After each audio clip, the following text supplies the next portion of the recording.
Good day and welcome back to another DBZ Dokkan battle video. In this video we are going to be taking a look at the performance, or well, basically how we can complete the Extreme AGL versus Super Strength Super Battle Road stage without using any items. So this is part of the no item series, and yeah, basically we're just going to take a look at how we can take on the event and essentially beat it without using any items. Now, full disclaimer, if I'm entirely honest, as always, these are not so hard anymore.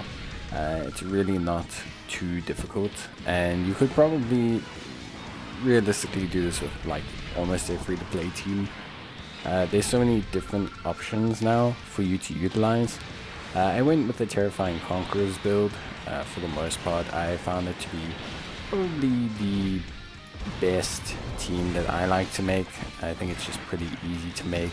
It's relatively simple, and generally speaking, it's not too difficult to put together. Most of them have decent links. Most of them are, pretty functional. There's some good support in the form of Turles nowadays, and yeah, in general, it's pretty good. I would say at least it looks pretty good. Obviously, a couple leads that we could run with. I went with double Ginyu, although, if I'm being honest, I would probably look at maybe going with something like maybe Turles, go for movie bosses, or maybe just go for Wicked Bloodlines under the AGL Metal Cooler. But yeah, for the most part, it's a pretty strong category. Ginyu probably doesn't perform as well as you'd expect him to.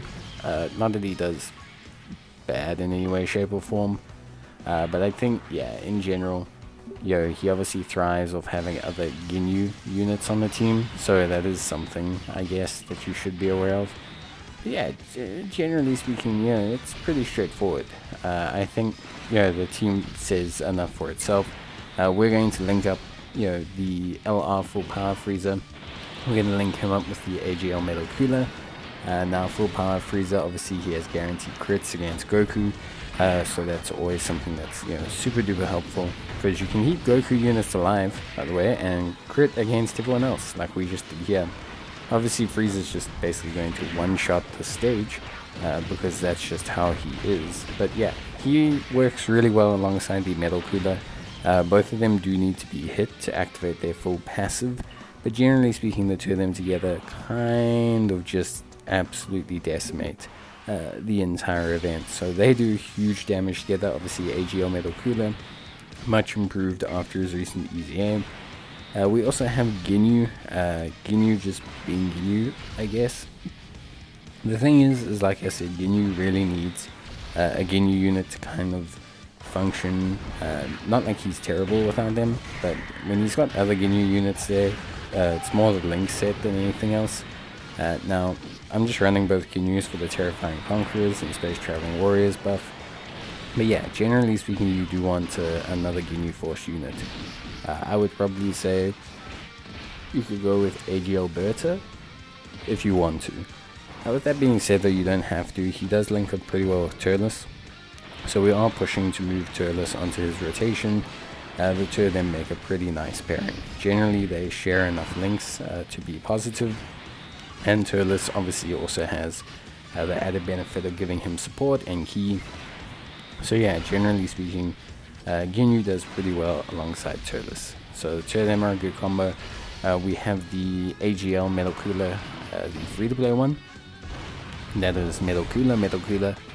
We have him kind of running around, just kind of doing his thing. So he is pretty solid. Again, just a kind of solid free-to-play option to have floating around. Generally speaking, he functions a lot better on a team full of coolers. But yeah, generally we just kind of wanted to go fill up the slot on the team. There are some other better options, I want to say. Looking at here is like, Dark King Mechadabura, who's also a pretty good unit.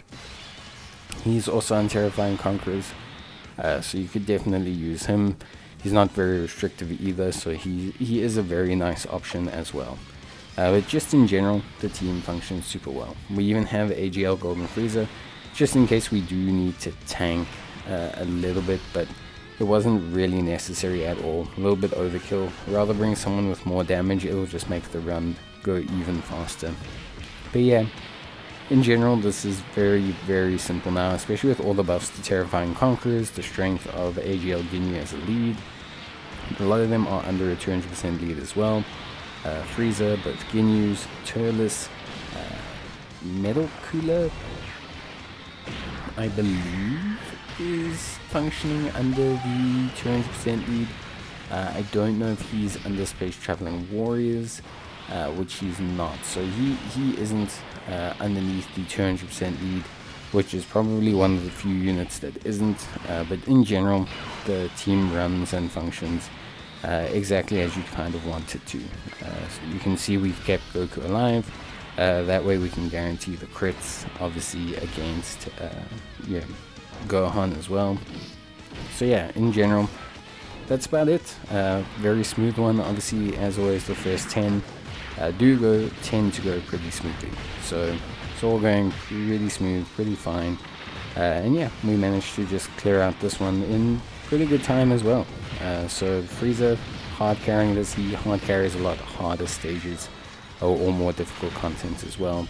So he just continues to do exactly what Frieza continues to do. But yeah, that's it. Only 2 more left, I believe, of the original SBR for the no item challenge. We'll move directly into the second set of 10, and then after that we'll move into stuff like the Fighting Legend Goku event missions, etc. So yeah, pretty good stuff, and in general, all looking very solid. But that's going to be it for me. Hope you guys enjoyed the video, and leave a like if you did, and I'll see you next time. Bye.